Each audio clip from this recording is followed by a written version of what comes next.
शेख समाज के दो विधायक आज एआईएमएम पार्टी में शामिल हो चुके हैं और बैरिस्टर सदुद्दीन अवैसी साहब अपने हाथों से पार्टी में ज्वाइन किए हैं। तो दोस्तों, क्या है खबर, इस वीडियो में हम आपको पूरी तरह विस्तार से बताने की कोशिश करेंगे। लेकिन उससे पहले आपसे एक छोटी सी रिक्वेस्ट करना चाहते हैं कि चैनल पर आप अगर नए हैं तो सबसे पहले आप लोग इस चैनल को करें सब्सक्राइब और बेल आइकन को जरूर दबाएं, इसलिए कि ऑल इंडिया मजलिस इत्तेहादुल मुस्लिमीन से जुड़ी हुई हर एक छोटी बड़ी अपडेट को हम इस चैनल पर अपलोड करते हैं। आप आसानी के साथ हर एक खबर को देख पाएंगे।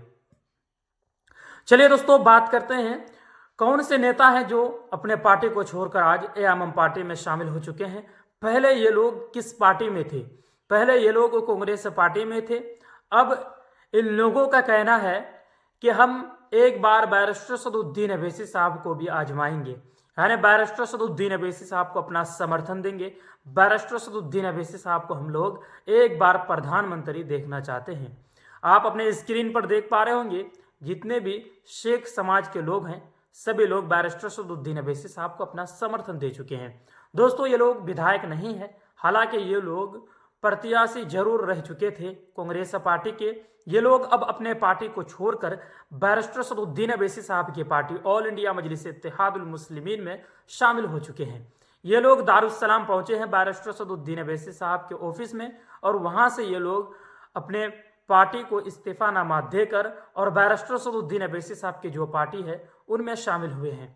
तो बैरिस्टर सदुद्दीन अवैसी साहब इन लोगों के ऊपर भरोसा भी जताया है, और बैरिस्टर सदुद्दीन अवैसी साहब अपने पार्टी का जो कमान है वो इन लोगों के ऊपर भी सौंपने का काम किया है।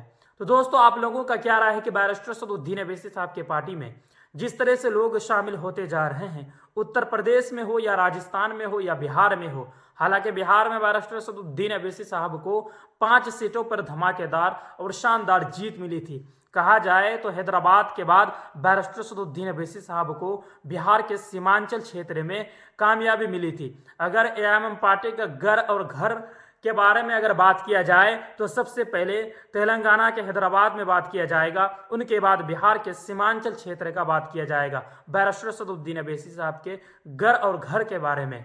इसलिए बैरिस्टर सदुद्दीन अवैसी साहब को 5 सीटों पर बिहार में कामयाबी मिली थी। बैरिस्टर सदुद्दीन अवैसी साहब 23 उम्मीदवार को उतारने का काम किया था।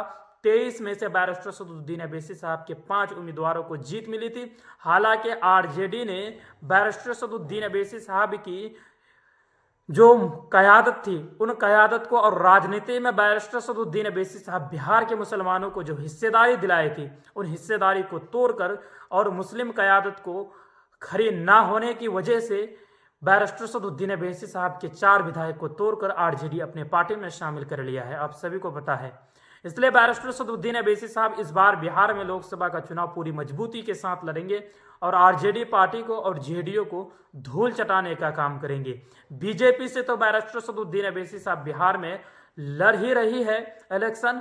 अब आरजेडी के खिलाफ भी बैरिस्टर सदुद्दीन अवैसी साहब अपने उम्मीदवार को चुनावी मैदान में उतारेंगे और जीत भी हासिल करेंगे।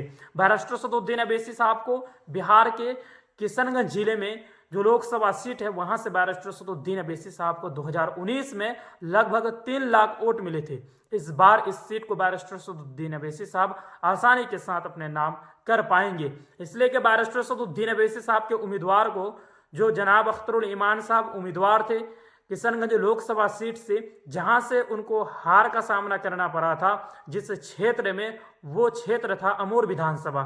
इस बार अमूर विधानसभा से खुद बैरिस्टर सदुद्दीन अवैसी साहब के विधायक बनकर बैठे हुए हैं अख्तरुल ईमान साहब। इसलिए इस बार इस सीट को जीतना लगभग तय माना जा रहा है और बैरिस्टर सदुद्दीन अवैसी साहब के जितने भी समर्थक हैं सभी लोग इस बार पूरी मजबूती के साथ चुनावी मैदान में उतरेंगे। आरजेडी पार्टी और बीजेपी और जेडीयू को धूल चटाने का काम करेंगे बिहार में।